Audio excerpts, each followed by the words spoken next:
And welcome. This is Aaron, your fire truck driver. In this video, we'll be covering Uber navigation GPS errors and what to do to correct the problem. So let's say you go online and you have no map whatsoever. There's no navigation. Or you've gone on now and you've accepted a call and now you're getting this kind of garbage. It says you're going 55 miles an hour and you're sitting still. Your navigation point is moving all over the place. You also notice this kind of problem when you land on a pin and your location's moving around so much it's not notifying the rider. In this case, the first thing you'll probably want to do is go ahead and message that rider that you have arrived or give them a call. And of course, another indicator will be that the map is actually showing you that it is searching for GPS.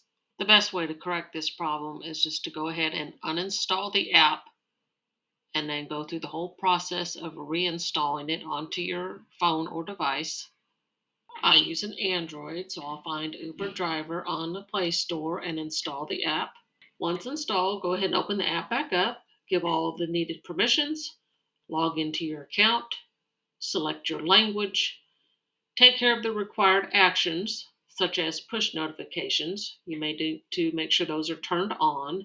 And then, of course, select whether you want alerts with sound and vibration or silent. Once you complete all the notification settings and such, then you go online again and continue with any more required actions, such as picking the vehicle you're using. And then, of course, it will likely ask you to share your motion activity, which will also help with better navigation. So go ahead and turn that on as well. Lastly, if you are concerned about missing a call because you may be using other apps while you're on Uber Driver, then go ahead and get in the settings and turn on that overlay permission. After that, the only way to find out if it fixed it is to go ahead and continue online, continue looking for trips, and see if your navigation is working correctly. And you can go ahead and uninstall and install it again, even though you're on a ride. Now, hopefully you've got maybe another navigation, like I use Waze. I send the address to Waze so I can continue on a trip even if I'm uninstalling and reinstalling the app, and it will still have that trip on there for me. And also, just to be clear, sometimes it does take more than one try of uninstalling and reinstalling the app.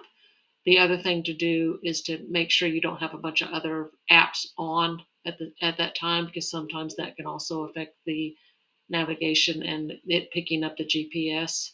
So go ahead and turn off all those other apps if you continue to have problems. But first try uninstall, reinstall. If it continues, there's days that sometimes it just won't work. But usually this is the correction. All right, that's all I've got for you today. Please don't forget to like and subscribe. I appreciate all of you watching. Thank you very much, and go blue.